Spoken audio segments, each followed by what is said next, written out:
جھوٹے الزامات لگانا بند کر دیں۔ ادارہ جھوٹے بدنیتی پر مبنی بیانات اور پروپیگنڈے کے خلاف قانونی کارروائی کا حق رکھتا ہے۔ یہ ISPR کی طرف سے جاری کر دی۔ اب اسد عمر صاحب نے اس کا جواب دیا، انہوں نے کہا جی بالکل درست ہے، ہم تو خود قانونی چارہ جوئی کرنے کے ہیں، ہم نے تو درخواست دی تھی، اور عمران خان صاحب بہت زیادہ ایگریسولی اس پہ آئے ہیں،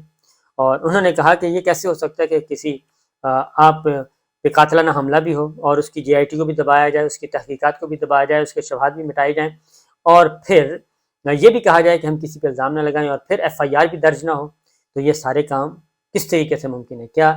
کوئی سیکورٹی فورسز کے اندر کیا کسی سے کوئی کرائم نہیں ہو سکتا، کسی پہ الزام نہیں لگ سکتا؟ وہ بڑا کلیئر ہے۔ لیکن یہ ISPR کا جو بیان آیا ہے وہ ایسے موقع پہ آیا ہے کہ اس نے جلتی پر تیل کا کام کیا ہے۔ اس سے پہلے شہباز شریف صاحب آئے، وہ عمران خان اور فیصل نصیر صاحب کے حق میں آئے، اور ادھر شہباز شریف صاحب آ گئے اور عمران خان کو اپوز کیا۔ ادھر سے زرداری صاحب بھی فیصل نصیر صاحب کے حق میں آ گئے اور انہوں نے بھی ان کے ساتھ کھڑے ہو گئے۔ پھر ایک چل پڑا مسلم لیگ نون، یعنی کہ ایسا لگا کہ جیسے ہدایات دے دی گئی ہیں کہ اب ہم نے اس کا دفاع کرنا ہے۔ یہ سارا کچھ سلسلہ چل پڑا۔ اب فیصل نصیر صاحب کا نام جو ہے عمران خان صاحب نے اس وقت بھی لیا جب ان پہ قاتلانہ حملہ ہوا، اور شہید ارشد شریف کی فیملی نے بھی ان کا نام لیا ہوا ہے، وہ بھی ان کی والدہ نے جو نام دیا اس میں بھی ہے۔ تو یہ سارے معاملات، یہ ایک تنازع کافی عرصے سے چل رہا ہے، لیکن اب اس میں شدت آ گئی ہے، اور عمران خان صاحب نے یہ اس کو بڑا ہی اپوز کیا ہے، بڑے دھڑلے سے کہنا چاہیے۔ فواد چوہدری صاحب نے بھی یہ بات کی۔ پھر اب ایک اور چیز آ گئی ہے سامنے، وہ یہ آ گئی ہے کہ کچھ لوگ ہیں، کیونکہ اسد عمر صاحب نے بھی کہا ہے، فواد چوہدری صاحب نے بھی کہا ہے، اور ہمارا بھی یہ خیال ہے کہ ان کی ملاقات ہو جانی چاہیے۔ آرمی چیف کی اور عمران خان صاحب کی ملاقات نہیں ہو پا رہی، اور اگر یہ ملاقات ہو جاتی ہے تو بہت ساری غلط فہمیاں ختم ہو سکتی ہیں۔ اس کی ریزن یہ ہے کہ باجوہ باقیات ابھی تک موجود ہے، اور باجوہ باقیات بھی ہے، اور پھر PDM اور پیپلز پارٹی کے لوگ بھی ہیں جو کہ بالکل نہیں چاہتے کہ PTI اور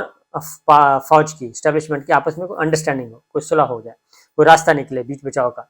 تو ظاہر ہے اگر ان کے درمیان صلح ہو گئی تو معاملات خراب ہو جائیں گے، معاملات حکمران اتحاد کے خراب ہو جائیں گے۔ تو یہ ایک بہت ہی اندر سے ایک بہت ہی خطرناک کھیل، خونی قسم کا کھیل چل رہا ہے، جو کوئی پتہ نہیں ہے، ان 5 انگلیوں کو بھی نہیں پتہ کہ یہ ایک دوسرے کے ساتھ یہ آپس میں بھی ان کا اتفاق ہے یا نہیں ہے، یا آپس میں بھی ایک دوسرے کا سنسیرے ہیں یا نہیں ہے، اس کا بھی پتہ نہیں چل رہا۔ تو اس لیے بہت ہی خوفناک قسم کی کھیل چل رہی ہے اقتدار کے ایوانوں میں بھی اور پاور کوریڈورز میں بھی۔ بہرحال یہ ایک تلخی بڑھ گئی ہے۔ اسی دوران عمران خان صاحب نے جلسے جلوسوں کا اعلان کر دیا، اور ادھر سے چیف جسٹس آف پاکستان نے فیصلے کا یہ ہفتہ آ گیا فیصلے کا۔ اب تین دن رہ گئے، 3-4 دن، اس سے زیادہ کو نہیں ہے، کیونکہ جمعے تک فیصلہ آ جائے گا، جمعے ہفتے تک، کیونکہ اتوار کو 14 تاریخ ہے، ہفتے کو کام نہیں ہوتا، جمعے تک فیصلہ متوقع ہے۔ تو ہماری اطلاع کے مطابق چیف جسٹس آف پاکستان نے فیصلہ تحریر کرنا شروع کر دیا ہے، اور یہ بہت ہی سوچ سمجھ کے ججمنٹ لکھی جا رہی ہے، ناپ تول کے لکھی جا رہی ہے، اور اس وجہ سے بھی جیسے ہی ججمنٹ آئے گی تو پاکستان تحریک انصاف اپنے آپ کو ایکٹیو کر رہی ہے، اور وہ ان کا خیال ہے کہ حکومت اس فیصلے پہ عمل نہیں کرے گی، اور ہو سکتا ہے اس سے پہلے چیف جسٹس آف پاکستان پہ کوئی حملہ کرنے کی کوشش کرے، قانونی آئینی طریقے سے ان کو ہٹانے کی کوشش کرے، یا ان کو مجبور کیا جا سکے کہ وہ استعفیٰ دے دیں۔ تو ان ساری صورتحال کے لیے عمران خان صاحب لوگوں کو موبلائز کر رہے ہیں۔ تو چیزیں بڑی ہی گمبھیر نہیں بلکہ گمبھیرتا سی ہو گئی ہیں۔ بہرحال اب آگے آتے ہیں رانا ثناء اللہ صاحب۔ رانا ثناء اللہ صاحب نے حسب معمول وہی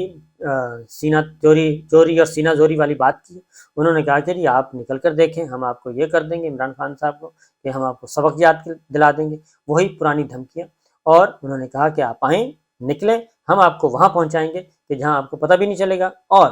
آپ یہ اس الیکشن کی بات کرتے ہیں، آپ کو اگلے سال بھی مئی میں الیکشن نہیں ملے گا، یعنی 1 سال مزید آگے وہ کہتے ہیں کہ سوال ہی پیدا نہیں ہوتا۔ اور انہوں نے نہ صرف یہ بلکہ مکمل طور پہ اب جو خبریں آ رہی ہیں کہ کیوں نہ عمران خان صاحب کو گرفتار کر لیا جائے۔ عمران خان صاحب کو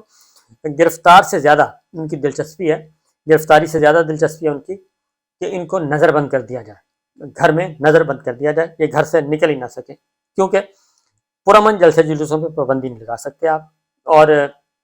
پہلے بھی اگر ڈپٹی کمشنر اجازت نہیں دے گا تو عدلیہ اجازت دے دے گی، اور عدلیہ کی اجازت کو آپ روک نہیں سکتے۔ پہلے بھی عدلیہ نے اجازت دی، انہوں نے ریلیاں نکالی اور اس میں انہوں نے گرفتاریاں کرنے کی کوشش کی، لیکن بات نہیں بنی، اور ریلیاں کامیاب ہو گئی، اور وہ پورا 4200 پوائنٹس ایک ہی دن میں ایک ہی وقت میں ایک ہی گھنٹے میں وہ پورے ملک میں ہو گیا احتجاج۔ اب جو پلان کیا گیا ہے جی وہ یہ ہے کہ نیب، ایف آئی اے، پولیس، اینٹی کرپشن، یہ سب مل کر کوآرڈینیٹڈ ایفرٹ کریں گے اور مختلف مقدموں میں ان کو گرفتار کرنے کی کوشش کریں گے۔ پنجاب سے جو اطلاع ہے وہ فواد چودھری صاحب ہیں، اسد عمر ہیں، اعجاز چودھری ہیں، شاہ محمود قریشی صاحب کی گرفتاری ہے، عثمان بزدار ہیں، یعنی کہ کسی کو بھی نہیں چھوڑا۔ یاسمین راشد کا نام ہے، اسلم اقبال ہیں،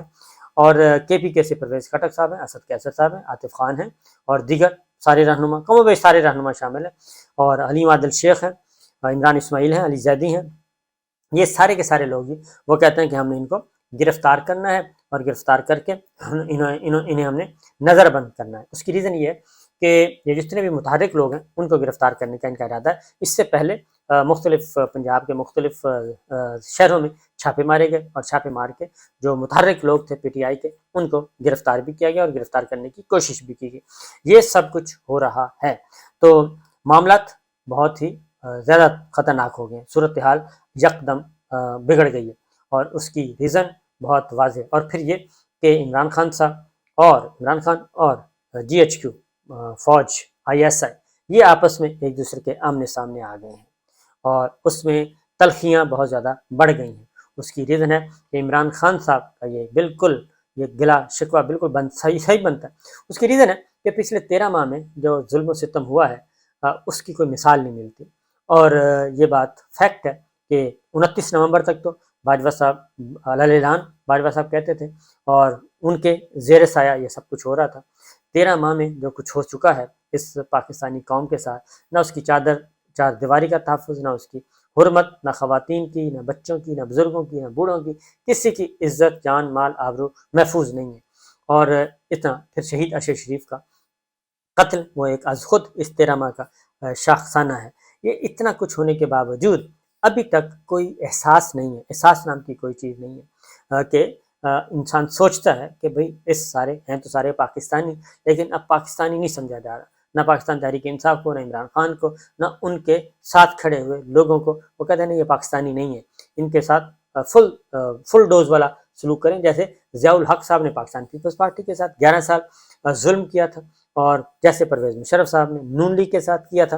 اور اب پاکستان تحریک انصاف کی باری ہے، اور کس کو توڑنا ہے، پاکستان تحریک انصاف کو توڑنا ہے، کرش کرنا ہے، مختلف طریقوں سے یہ سارے کام ہو رہے ہیں۔ تو میرا خیال ہے کہ یہ جو کیونکہ ہمارے سابق D G I S P R Asif Ghafoor Sahab انہوں نے فرمایا تھا کہ کوئی بھی فرد جو ہے وہ ادارے سے بڑا نہیں ہے، اور کوئی بھی ادارہ جو ہے وہ پاکستان سے بڑا نہیں ہے، تو سب سے سپریم پاکستان ہے، وہ انہوں نے کہا تھا۔ اور میں سمجھتا ہوں کہ پاکستان کو اگر سپریم رکھنا ہے تو اس میں ایک اور سپریم ہے، وہ ہے کانسٹیٹیوشن۔ تو کانسٹیٹیوشن کی سپریمیسی جو ہے اس کو برقرار رکھنا ہے، اس کے حرمت کو، اس کے تقدس کو پامال نہیں ہونے دینا۔ تو یہ اس لیے جی یہ بہت ساری چیزیں آپ کے سامنے میں نے رکھ دی ہیں، اور آنے والے دنوں میں 3-4 دن مزید اسی نوعیت کے اس سے بھی زیادہ سخت گیر ہو سکتے ہیں، اگر حکومت کسی اچھے نتیجے پہ نہیں پہنچتی، کیونکہ حکومت نے کرنا جو کچھ کرنا ہے، قبل از وقت انتخابات کا ایک ہی دن الیکشن کروانے کا اور سپریم کورٹ کے آرڈر سے بچنے کا ایک ہی طریقہ ہے، اور وہ حکومت کے پاس ہے، اس کے علاوہ تو کوئی اور نہیں ہے۔ عمران خان صاحب تو ان کی تو کشتیاں جل چکی ہیں، وہ تو ان کے پاس تو سروائے سڑکوں کے اور احتجاج کے اور مظاہروں کے اور کوئی کام نہیں ہے، وہ تو احتجاج کریں گے، جلد سے جلوس ریلیاں نکالیں گے، وہ اپنا موبلائز کرتے رہیں گے لوگوں کو۔ تو یہ ہے سچویشن جی، تو دیکھتے ہیں کیا ہوتا ہے۔ لیکن میں ایک بات کہوں گا کہ آئی ایس پی آر کی طرف سے یہ جو بات کی گئی ہے فیصل نصیر صاحب والے معاملے میں، تو میرا خیال ہے کہ اگر یہ کام پہلے کر لیا جاتا، آپ نے عمران خان، پاکستان تحریک انصاف اور ان کے جو سمجھتے ہیں کہ اس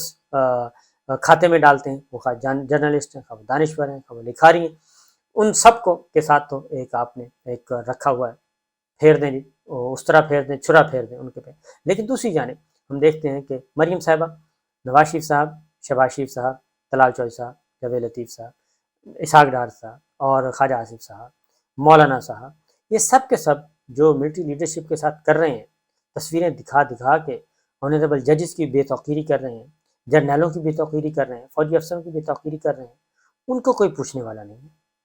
تو یہ دو قانون کیسے ہیں؟